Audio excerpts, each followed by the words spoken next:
I'm here with Connor McBride, fun host, MC, incredible in both those roles, and also Chop Chop coach. Went on Einstein's this year as the fourth robot on their alliance, but they contributed so much in terms of strategy. I really wanted to dive into that. So first of all, how was your experience at Worlds? Because I know you guys went to Einstein, first time in your team's history.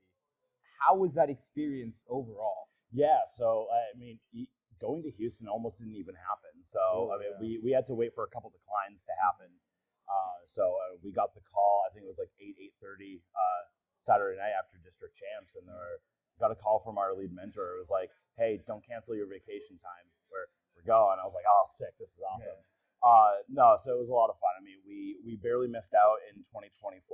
That was devastating because that was a really good robot. We had an even better robot this year, and we ended up going. So no, it was a lot of fun. You know, we went in knowing like, hey, we're gonna do our absolute best. That's what I tell my drivers. You know, 110%. As long as you can give me your very best, even if we don't succeed in the match, that's what, like, as long as you gave me your best, that's what I care about at the end of the day. So my personal goal was like, I just want to hear my number called on Saturday morning, and we did, and I was like, all right, cool, perfect.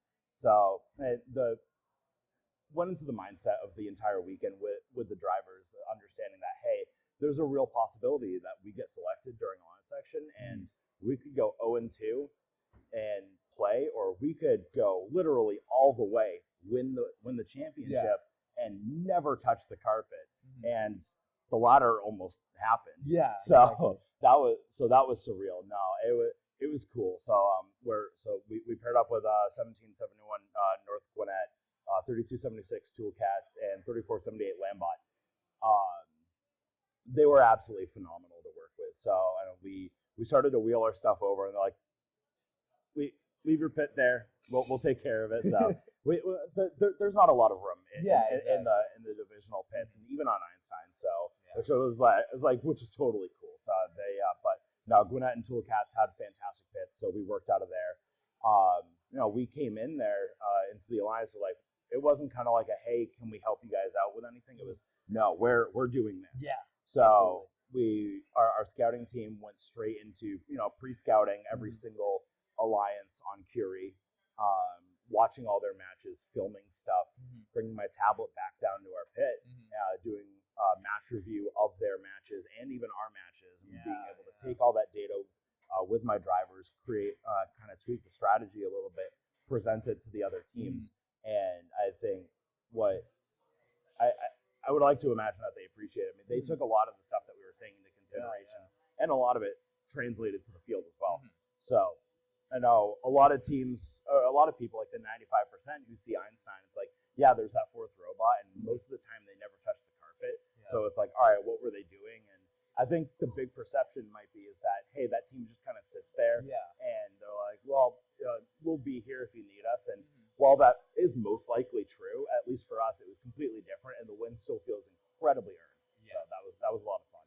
So looking at your alliance, it was so interesting to see you guys play because, first off, you're Alliance 5, right? You knocked down Alliance 4, like a little bit of an upset, but you guys had Gwinnett, who did scorch a little bit, so still a really strong captain there. And then you go against Alliance 1 of that field, who I think everybody expected to take that entire division away single-handedly, and you did something that I think no one ever considered, which is, what if we just have Gwinnett defend Chargers, and then we just outscore them? How do you even think of something like that strategy? That was literally spur of the moment. Really? So we saw that there was a plan to hold them for a little bit if someone came over, but we saw them take the algae off the reef. But that was just like, absolutely not. That's not. Like, you can remove it, but you're not coming back to the field with it. So we held them to like a 1 and 40-second cycle with that algae. That was wild.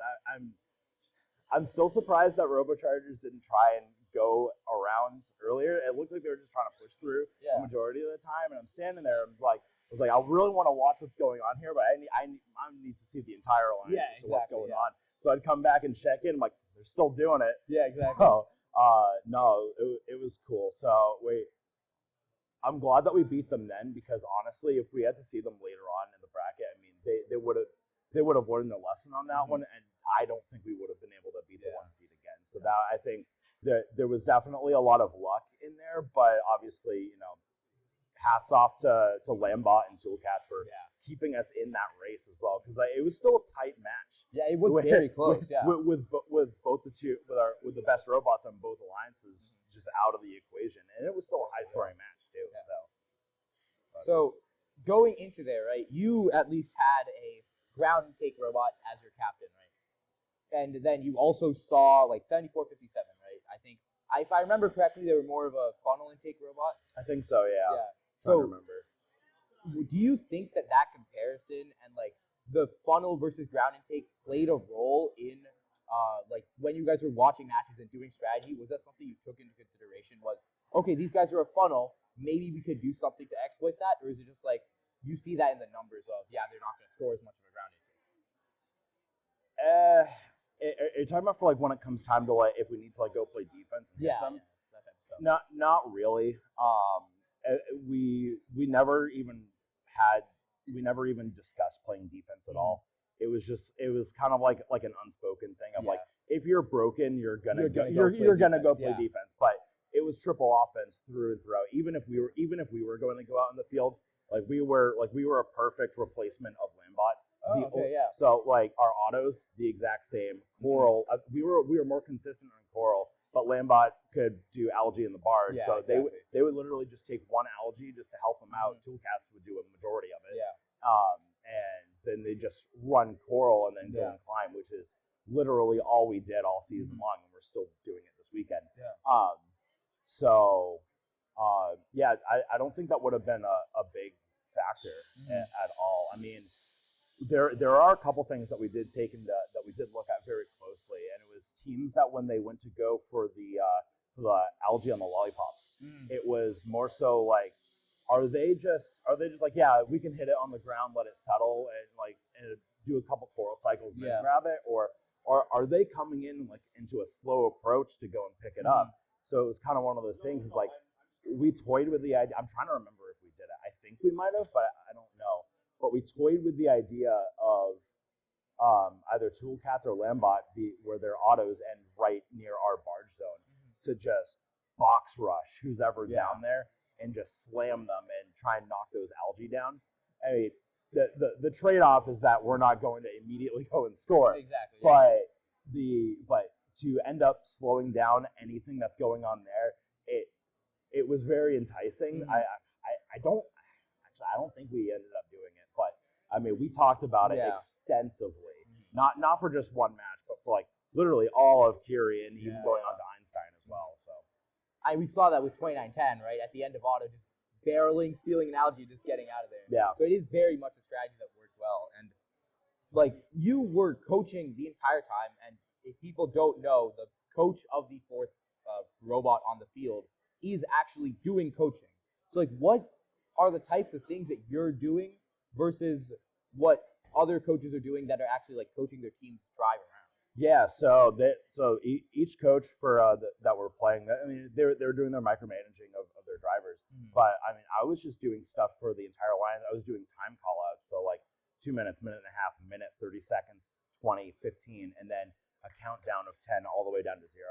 I was doing that. One thing that I found weird, because I absolutely hate doing this I don't do it with my drivers, is they wanted me to yell out the point differentials during the match, like every 5 seconds or so. And the first time they asked me to do that, I was just like, I just want to make sure that I heard you right. You want me to say this? Like, yes. I'm like, okay, cool. Because like I would never do that with my drivers. I think I've done it. When I was a driver, when I was a student on 166, my drive coach did that, and that freaked me out, knowing that was just like we're ahead, but by like 2 points or something like that. So it's just like, oh no. So it was a different world for me there, and I don't do that with my drivers because in the same fear that I would do that. But so I was doing that. I was calling out if a robot from the other alliance came over to our side of the field, what they were trying to do, and if there was a missed algae shot that came over, that was a, hey, Toolcats, go pick it up. So cause they were super quick at ground and taking algae and just pop that thing right up. So that was the big thing that I was doing during all that. So then you talked about not saying like point callouts, and do you think that like are there like other trade-offs? You think like in this case it would be information that a driver would gain versus the stress that they'd have from it. Are there other trade-offs like that you choose to not tell your drivers or choose to tell your drivers, and you're like, okay, I'm fine with the trade-off of maybe my driver gets a little bit more stressed, but the information they gain from this is really important for me to relate to them. Usually I'll just keep telling them that they're doing a good job. Because the confidence boosters are such a massive thing. Because I remember you were a driver, right? Yeah, on 1070. Yeah, exactly. So I'm sure like any kind of like positive reinforcement during the match, because like it's stressful, man. It is, yeah, down behind the glass. Because I think back to my days in high school. I'm a 2016 alum, and I can think back to I spent 3 years on Driveteam as a student, and it's just like that. That's a completely different thing. It's like for a lot of us, we might be kind of like that introverted kind of like type of personality, and that can be a lot for someone, especially if you go to champs. I take a little bit of a like unconventional route in some ways, where like I'm letting my drivers just really just I'm hands off a lot. Yeah. I'm just kind of giving them like some general call outs as to like what's going on. But one of the big things that I like to do when we have rookie drivers for our first event is we get there and I was like, we're gonna walk onto the field. We're just gonna walk it, and then we're just gonna look around, look into the stands, look at the people. Like this is a completely different. This is something that you're just not used to. Yeah. And then same thing when we got to Houston. All of them have never driven at champs. So what the first thing we did is we got our drive team pins. We got our badges. We walked into the expo hall. We're not setting up our pit. Yeah. And I was like, all right, we're going to go smack dab in the middle of all 8 fields. We're going to walk there. We're going to walk onto one of the fields, and we're just going to look around. Yeah. And I remember my drive coach did that to me in 2015 when we were in St. Louis. That's a completely different beast of walking into an NFL stadium. Yeah, absolutely. Because like you walk in, you're like, what am I getting myself into kind of thing. Exactly. But I remember because like that can be a big mental thing. Is a completely different environment. You're at the biggest stage, and it's like, hey, let's soak this in. Let's understand the energy in the room. Try and get a good feel of that. Because like I couldn't imagine if that was like if I went out for my first match at champs as a student, it's like, oh, I'm just understanding this now, and I have to play match 1 in about 45 seconds. Yeah. That could be tough. So make sure that the students are feeling comfortable, and like even kind of like I like to joke around with them and stuff, and try and understand the lingo that they have in high school a little bit. I like to try and be a little bit relatable. Cause I think that kind of bridges the gap between the mentor, even the drive coach, and the student. Yeah, absolutely. Just to be able to have that conversation instead of just being like, this is mentor Connor. It's just like, well, yes, he is, but at the end of the day, is like he cares. Yes, he wants to be able to make sure that we're doing okay, having a good time. So when you're talking about your drivers, right? You were talking about rookie drivers at champs, and you're like, okay, I'm just a hands-off coach. How do you think? Like, is there a lot of practice that you guys do at home that allows you to feel that way? Yeah. Like, how much goes into that? Of like you're able to be hands off because you do so much practice at home. Yeah, I mean we didn't get a ton of practice this past season. I think there was one day where the drive team was able to get like 8 or 9 hours of practice. Wow, yeah. I wasn't even there for that day. I was game announcing at UNH that weekend, but a lot of it kind of just goes into trust as well. I think having 3 district events prior to district champs was really helpful for the drivers. Get their feet wet. We did a robot rebuild between weeks 1 and 3, so a lot of kinks that had to get worked out in that end. Yeah. But the outside of the team, my driver, operator, human player, and the technician, they're all really good friends. And we obviously didn't pick it like that way, and it ended up being that way because of their communication skills and their ability to understand the game and actually drive the robot.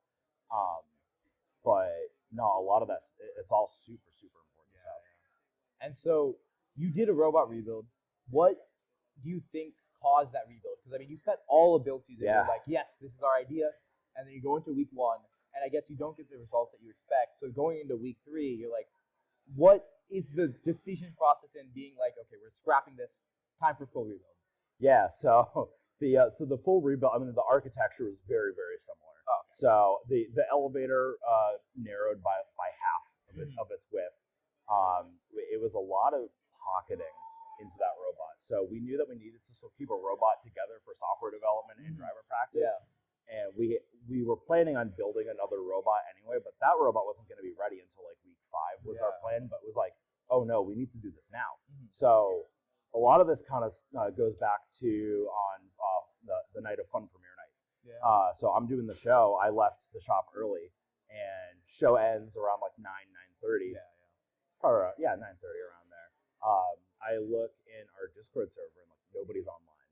Like not even any of our mentors are online or like in a different server, like hanging out. A lot of us like to hang out and play games later in the mentor group. But I was like, this is weird. So I texted one of them. I go, "Are you guys still at the shop?" A couple minutes later, yes.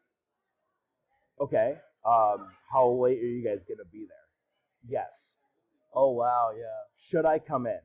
Yes. I'm like, all right, that's not good. That's never a good thing to have me come back, because at that point, like they're working on the robot in the shop. I'm CAD.